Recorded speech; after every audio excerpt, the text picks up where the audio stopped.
The scoreboard may not show it, but I got 3 reasons why Jack Leiter's start against the Yankees last night was incredibly encouraging, despite the results. You are Locked On Rangers, your daily Texas Rangers podcast. Part of the Locked On Podcast Network, your team every day.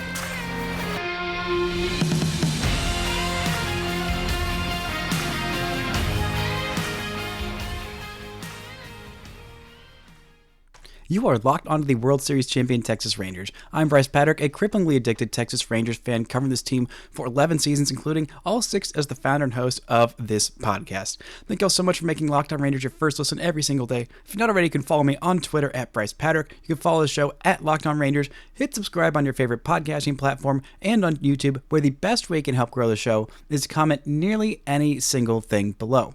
Now, before we get into why Jack Leiter showed so much promise in his last start, why Wyatt Langford is poised to break out in season number 2, and Jacob deGrom may be making his Major League season debut on Saturday, this episode is brought to you by FanDuel.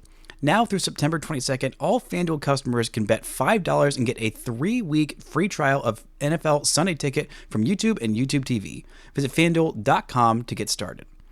Now, last night, the Rangers lost 8-4 to the Yankees, and while that is annoying and frustrating, and the final line on Jack Leiter doesn't look incredibly pretty, 5 innings, 7 hits, 5 runs, all of them earned in just 2 strikeouts, there are 3 things that I saw last night that made me incredibly encouraged about Jack Leiter's start, despite those numbers not looking great. Now, the number one thing that was making me encouraged about Jack Leiter last night is that he was doing something that has been the key for him, has been something that he has needed to do that I thought would unlock everything else, and that is throw the slider for called strikes. He did that 7 times last night. Now, it's a little discouraging that he threw the slider 25 times, got 10 swings, and no swings and misses. That was a little unsettling, but the fact that he was able to throw it in the strike zone, just not even for a bad called strike, for good called strikes, right on the edge of the zone, and a couple of times just barely off the zone. Spotting that up so that hitters have to respect that breaking ball that he can throw for strikes, which will make it, theoretically, in the future, more effective of a swing and miss pitch when he throws it out of the zone. Because, as we saw on Sunday, even against Mason Miller, who could not throw his slider for strikes, and Josh Young could just sit on his fastball, and Jack Leiter's fastball is very good. It's not quite Mason Miller's level, but because the hitters could sit on the fastball, which Josh Young did, he sat on the fastball and hit it for a 3-run walk-off homer. And, well, that's kind of been what's been happening, a little bit of a microcosm for what's been happening with Jack Leiter this season. He hasn't been able to throw the curveball or the changeup or anything but the fastball for called strikes. So, as good as his fastball is, which it is very good and even better as of late, the hitters just been able to sit fastball in the zone.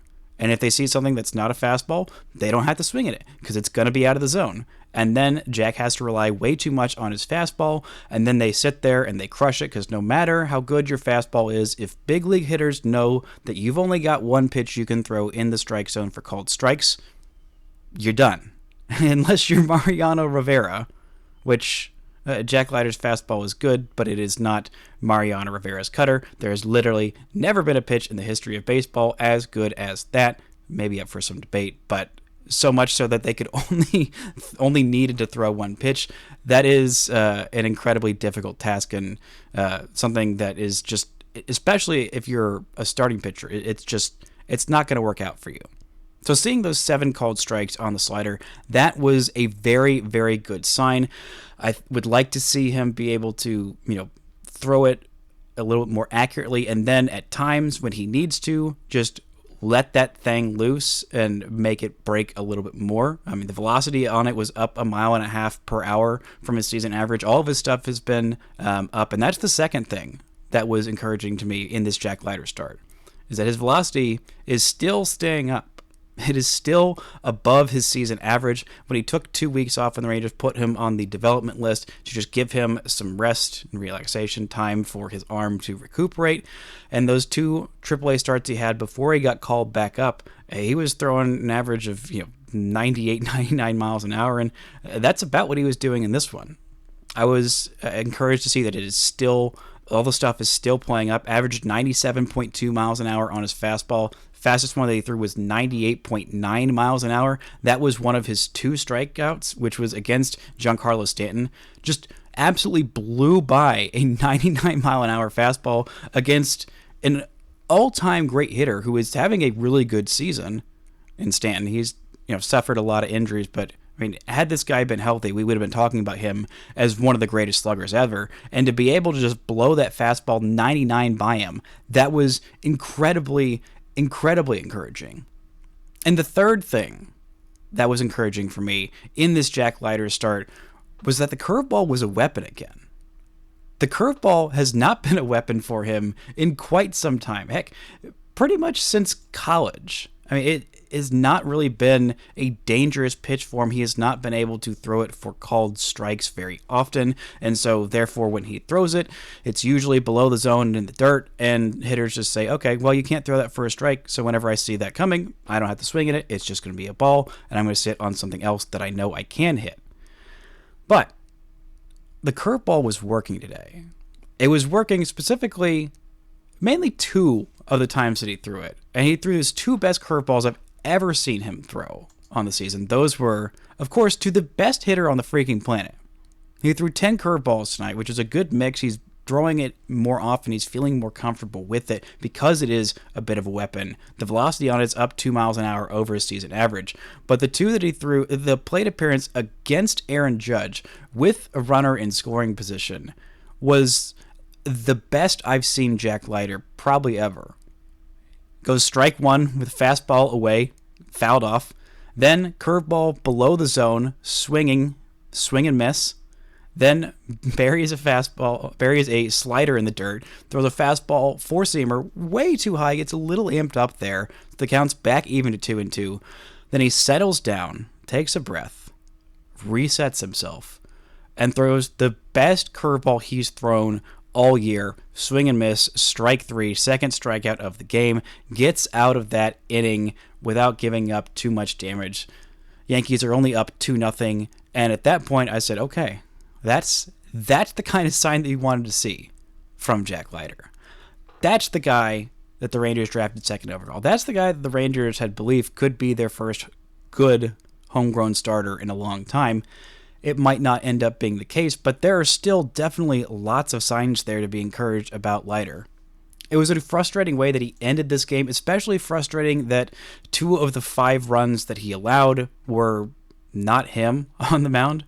It was Chase Anderson, who is the fine 18th reliever or so, but the fact that he was able to get through 5 innings, mostly unscathed, that the Rangers took him out after 5 innings, I would have kind of liked that better, but I also get wanting to challenge him because after 5 innings, he was sitting at 65 pitches, so he only given up 2 runs at that point. He was coming up to the top of the order, going through it a third time through, and that's something you're going to have to do if you're going to be a starter, unless you pitch for the Rays and you only have to face the order twice and throw 3 innings and yada, yada, yada. But that's not what the Rangers do. That is not what they're looking for. And there's another couple encouraging things about Leiter's start, mainly that he did not give up the home run ball. Could have given up a couple of them, a couple of flyouts to the warning tracks, including one from his good friend and high school teammate, shortstop Anthony Volpe. Both of them grew up and went to high school together, and they both signed on to go to Vandy, where Volpe was a first-round pick, and so he decided to sign with the Yankees instead of going to Vandy with Jack Leiter, but they still are very, very close. Volpe flew out to the warning track in left field. There was also a screaming line drive by Aaron Judge in the first inning, 111 miles an hour off the bat that Wyatt Langford caught out there in left field that could have very easily been a double, or if it was a little bit higher, a home run. But still, no walks, no home runs. That's progress for Leiter. I think he definitely pitched better than his line. I think he got a little unlucky with a couple of the hits that ended up being the runners that scored. The first run that scored was a little bit of a lucky hit, and the leadoff single in the top of the 6th inning that kind of spiraled into everything else. I mean, he had good at-bats against Soto, against Judge. Judge was the last hitter that he faced in that 6th inning. I mean, the pitch that Judge hit, it was a 98-mile-an-hour fastball inside, low and inside. I mean, it was in the strike zone height-wise, but it was in off the plate, and, well, Judge is just an incredibly good hitter and just turned on that thing and hit the crap out of it 104.9 miles an hour. But this was a good start. This was encouraging. This was progress. This was things were learned. Mistakes were different. That is what you want from your young starting pitchers. And this is what you're looking for from Jack Leiter from now until the end of the season. Some encouraging signs, some great at-bats, some moments for him to learn, and for him to be able to work through it. This was an overall good start from Leiter. Throw out the lines. Watch this like it is a minor league start. For him through the end of the season, it's not as much about results as lessons learned and encouraging signs in there. And for this start from Jack Leiter, there was definitely some of all of those. But speaking of Wyatt Langford, the guy making some great plays in left field, I went and looked into the numbers on Wyatt Langford after his home run, and I got some really encouraging news about why I'm feeling pretty darn good about him in year 2, having a much, much better offensive season. We're talking about that and Jacob deGrom right after this word from our sponsors. This show is brought to you by FanDuel, America's #1 sportsbook. You've heard us talk a lot about FanDuel. Well, we've got something a little different for you. Now through September 22nd, all FanDuel customers can bet $5 and get a 3-week free trial of NFL Sunday Ticket from YouTube and YouTube TV. Then, with the YouTube TV base plan, you'll be able to watch every regular season Sunday afternoon out-of-market game. All you need is a Google account and a current form of payment. You can cancel anytime. FanDuel's got all kinds of great odds right now if you're looking at American League Rookie of the Year. Wyatt Langford is still not in there in the top 8. He is off the board right now, but there are a couple of Yankees. I don't know if the Rangers will face off against Luis Gil this series off the top of my head, but right now he's the 5th favorite for AL Rookie of the Year at plus 10,000. Catcher Austin Wells is at plus 195. The favorite is Baltimore Orioles outfielder Colton Cowser at minus 280. So visit FanDuel.com and join America's #1 sportsbook. Shout out to the Raiders making Locked On Rangers your first listen every single day. The Rangers take on the Yankees tonight, 7:05 p.m. Central Time. First pitch, Carlos Rodon versus Andrew Heaney. You can catch every pitch of the hometown broadcast on SiriusXM. Just download the SXM app and search Rangers. Now, we are officially in no playoff chase mode, despite Josh Young's comments after the walk-off home run on Sunday. We are back into this team is bad. Let's evaluate for the future mode from now until the end of this season. And there is no more important player to the future of this Rangers offense bouncing back, specifically next year. And not only that, but for the long term, than Wyatt Langford. Langford made a couple of really good plays out there defensively in left field. He also had a 2-run home run. It was just a mammoth shot, the fastball up and in. They tried to sneak by him, and Wyatt Langford said, nope, you can't do that to me. I'm better than that. I am absolutely better than that. I don't care if the pitch is 96.5 miles an hour.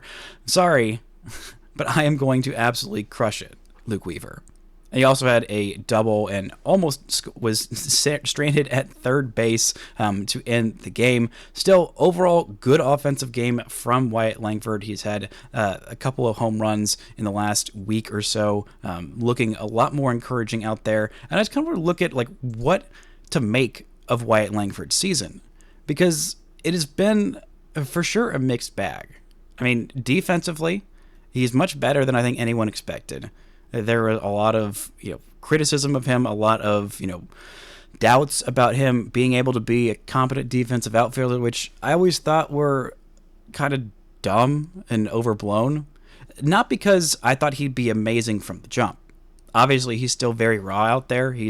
Was a catcher in high school, also a catcher a little bit his first year of college when he didn't play, also listed, I believe, as a first baseman. So he's still new to the outfield, but a guy who's that fast, that athletic, that gifted at just making adjustments in general, I did not worry about him being at least an average one-day defensive left fielder because it really doesn't take all that much. But this year he's been better than average, just a little bit, not Gold Glove caliber. He's still got some work to do on his routes and things like that, but the arm strength has been better than expected. He's made some pretty darn good throws. He's also made some bad reads.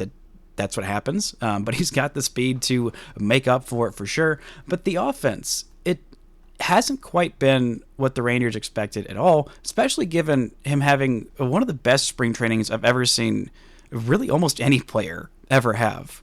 So the expectations were probably set a little high because, again, I was saying after spring training was done, this was great, this was awesome, this is the kind of player that he can be, but it's also spring training, so let's not freak out too much about him putting up these gaudy numbers because he is still very young. He had around 200 plate appearances in the minors, and this was a very quick call-up, not that it wasn't deserved, but there were going to be some growing pains this year, and so far there have been. But there have also been some moments that have been really encouraging. Overall, the main frustration I've had with Wyatt this year is his swing decisions. He has been a around average offensive player this year, but you go in and you look into the numbers, the strikeout rate, which it feels high at times, it's not. It's below league average. The walk rate, still above league average. His chase rate is in the top 20% of baseball because he knows the strike zone. He's just not getting it called fairly against him all the time, which hopefully next year will be different, at least slightly better. That alone, I think, will lead to a lot more success for him if pitchers aren't able to get gift pitches 3, 4, 5, 6, 18 inches off the strike zone if Angel Hernandez is out there. But I think that alone will lead to a lot of encouragement for him, a lot of improvement for him next year. I mean, the bat speed is elite. He's hitting the ball very, very hard. And you look at the expected numbers. You go into, on Baseball Savant, you can see how he does against each different pitch type, the run value of how well he's doing versus average. Well, the run value against fastballs, it is in the -7s. It is in the blue range, which is not good. And that's a little bit of a red flag at first. But then you look further into it and you see, okay, is he swinging at missing at fastballs a whole bunch? Is he, not hitting them well? Is he not hitting them hard? And that's not really the case. He's not swinging and missing a whole lot of fastballs. He's not striking out all that much on fastballs. A lot of those fastball strikeouts have been called strike three looking. Sometimes down the middle of the plate, sometimes a few inches off the plate. Still happens a little bit too often. But you go and look a little further. You're like, okay, well, is he doing damage against fastballs? Is he hitting home runs against fastballs? Yes, he's got 6 home runs against fastballs this year. Then against four-seamers specifically, his actual batting average this year, he's hitting 209 against four-seamers. You look at the expected batting average, that's a 266. That's a pretty steep jump. You look at the slugging percentage, 355, that's not very good. That's kind of around what he's slugging for the year. The expected slugging is over 130 points higher than that, and the hard hit rate is at nearly 60%, 59.5%. So he is stinging the crap out of the baseball when he's facing four-seamers, but he's had a lot of bad BABIP luck on that. He's also had some bad swing decisions at times. He's not swinging at pitches that are right down the heart of the plate as much as Major League Average, which is, I think, a big part of the reason why his power numbers haven't been that good. There's been a lot of, first pitches earlier on in the year. He's gotten better at it as of late. If someone just hangs him a meatball, the first pitch, actually swinging at it, he hasn't really done damage on those first pitches, but he has been making better swing decisions, which is what you're looking for. He's done really, really well against cutters this year, just against all kinds of fastballs outside of four-seamers. The actual numbers have been pretty darn good. But I think that, plus getting a better strike zone, plus just another off-season of work. I mean, we talk about it all the time with rookies that, this is, the Major League Baseball season is a long season. It's a grind. They have never had anything like it, and that's true. Last night was Wyatt Langford's 110th game of the year. Last year at Florida, he played 64 games, and then between 4 different levels in the minor leagues, he played 44 games. So That's 108 games. So he has now surpassed his longest season ever. In terms of plate appearances, he's still about 50 or so shy of what he did last year combined at Florida and in the minor leagues. But he's got, 25, almost 30 games left that I'm pretty sure he's going to play in most of those. He might have 2 or so off days from now until the end of the season. So he's going to surpass that as well. It has taken a toll, and him being putting a lot of pressure on himself, I'm sure, especially when he was hitting higher up in the lineup when the rest of this offense wasn't hitting.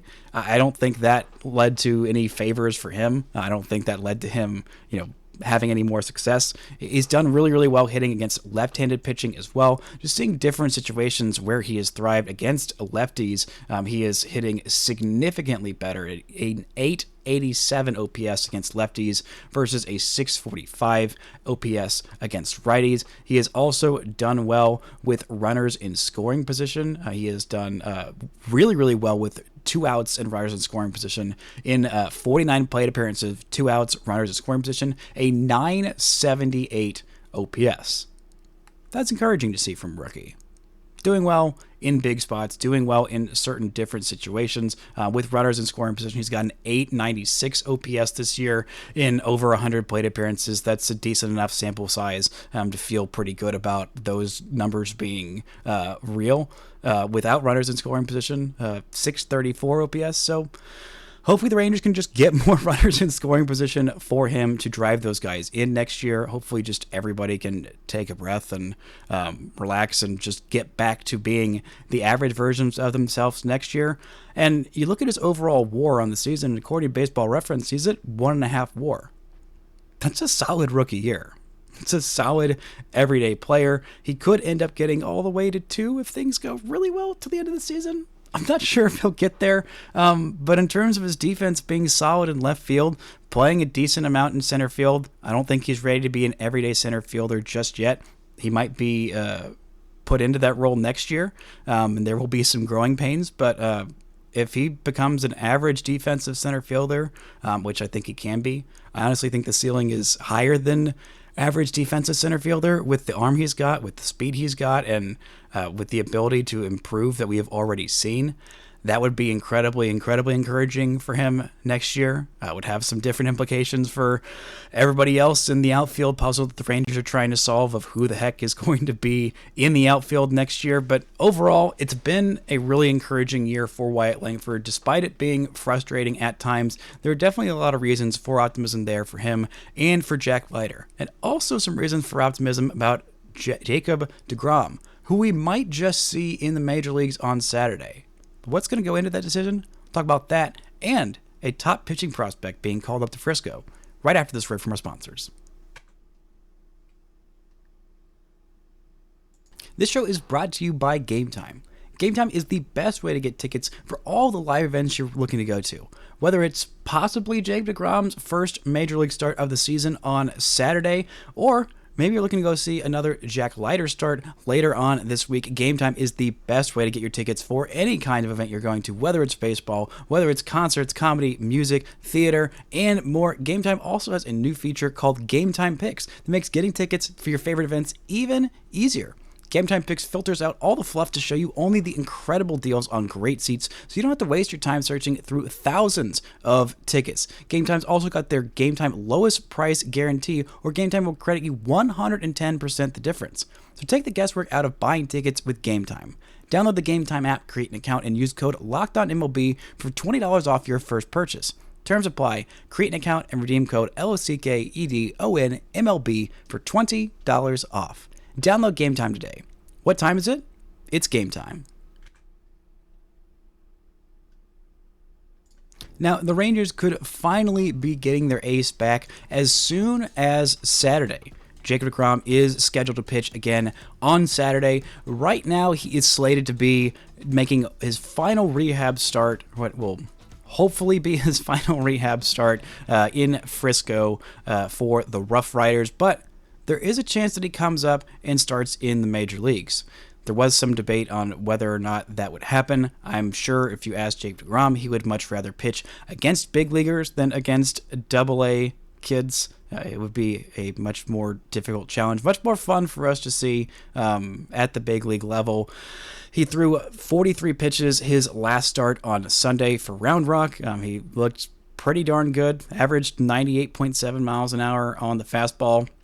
Bruce Bochy, when he was asked about Jacob deGrom starting in the big leagues on Saturday, kind of hoed and hummed and hawed and, parsed, didn't really give a definite answer. He said it's an option. It's something that we're considering, but we'll see exactly what that looks like. I think the Rangers keep their current rotation schedule right now. Jack Leiter would probably be the one that's slated to go for Saturday. I believe that is against the Angels. But we'll see at this point. I mean, the plan is for deGrom to throw about 4 innings this next time. He threw 2 2/3 innings with those 43 pitches in his most recent rehab outing. The initial plan was for around 4 innings or for 4 rehab starts for deGrom, so he is about on pace with that. And they also talked about him possibly finishing his rehab at the major league level because he is so gosh darn good. It is not really a case of them being worried that, if Jacob deGrom isn't at his 110% sharpest and his full arsenal and pitch amount and things like that, that big leaguers are going to have trouble with him. Because the way the stuff looks right now, it looks pretty much just as good as it ever really has with Jacob deGrom. And even if he's not at what he considers his 110% best, it's still pretty much good enough to make big league hitters look silly and look stupid. I would much prefer Jacob deGrom start at the big league level on Saturday. They have not asked me my opinion as of yet. I have not received a phone call from Chris Young asking for my thoughts on this. If he would like to, he can call me. I'm sure he could find my number from somebody. But we are nearing the end of Jacob deGrom's rehab. No matter if he starts in the big leagues or in Double-A on Saturday, finally being at the end of this. Okay, how is Jacob deGrom's rehab going? How is he feeling after every single pitch? How is blah, blah, blah, blah, blah, blah, blah. And just actually seeing deGrom dominate hitters at the big league level, one of my supreme joys, one of, I think, Rangers fans' supreme joys. I mean, it's seeing an ace like that on your team, making opposing hitters look stupid. No matter how frustrating your season has been, it's one of those encouraging and fun things that hits every single time, just like a walk-off home run hits every single time, even if your team absolutely stinks. And right now, this team pretty much does stink, and it's been frustrating and upsetting, and that game last night was incredibly frustrating, despite there being some encouraging moments if you're looking for those bright spots. But Jacob deGrom would be a very easy bright spot to look for from now and the end of this season. The fact that he has, stayed healthy and felt good through all of this process is incredibly encouraging. It's always such a delicate balance with him. I mean, he has a right arm that was kissed by God, but it is fragile. I mean, the human body is not supposed to be able to throw that kind of baseball that hard with that kind of movement. I mean, it's breaking StatCast and also, unfortunately, breaking Jacob deGrom, so that we need to treasure every single time he goes out there on a big league mound. And I'm hoping that we can get one extra one of those than what we expected if he starts there on Saturday.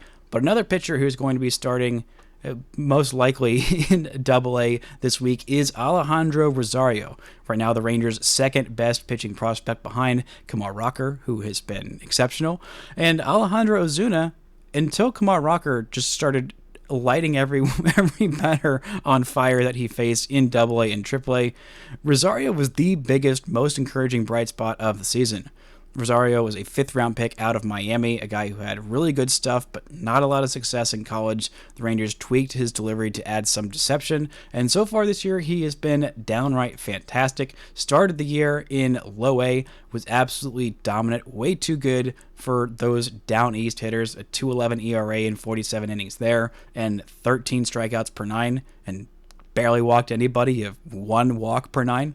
Then he gets called up to Hickory, a little more age appropriate for the level. He's a year younger than the average Hickory player or Hickory pitcher. or a Sally League pitcher, I should say, at 22 years old.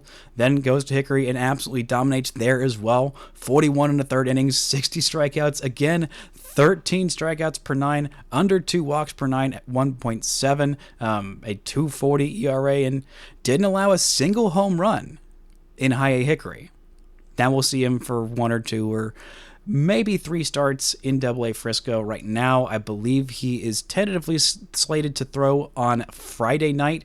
Right now, the Rough Riders tweeted out yesterday of what their lineup or what their pitching rotation is going to look like. I guess they have the day off on Tuesday instead of the day off on Monday. But Wednesday is going to be Winston Santos. Thursday, Mitch Bratt. Friday, listed as TBD. Saturday, right now, listed as Dane Acker. So that's an encouraging sign that they tweeted that out, with Dane Acker slated as the Saturday starter as opposed to Jacob deGrom. And Sunday, Cole Drake. Maybe Friday, TBD. They're setting that up for deGrom, but it's got to be Alejandro Rosario because he has been called up to Double-A Frisco. I am really excited to see eyes on him in person. Might not be able to get out there if he's pitching on Friday. If it's on Thursday or Saturday, I'm pretty sure I will be able to get out there to go see him, but I'm sure he'll have at least one more start in Frisco between now and the end of the year. And if you can get out there for Alejandro Rosario in Frisco, go do it. Guy's got a big fastball, pretty good slider, pretty good splitter, knows how to pitch, and has been a nice developmental win for the Rangers on the pitching side this year, something they haven't had a whole lot of in the past, but this year have somehow had quite a few in spades. I mean, the progress Jack Leiter's made, the progress Kumar Rocker's made, and the breakout of Alejandro Rosario, even though the hitting prospects haven't really had the seasons we were expecting or hoping for, nice to see some encouraging signs from those pitchers, which we have not seen on the Rangers farm a season like this in maybe ever. But that's going to do it for today's show. Thank y'all so much for listening and subscribing, and until next time, don't forget to enjoy World Series champion Texas Rangers baseball.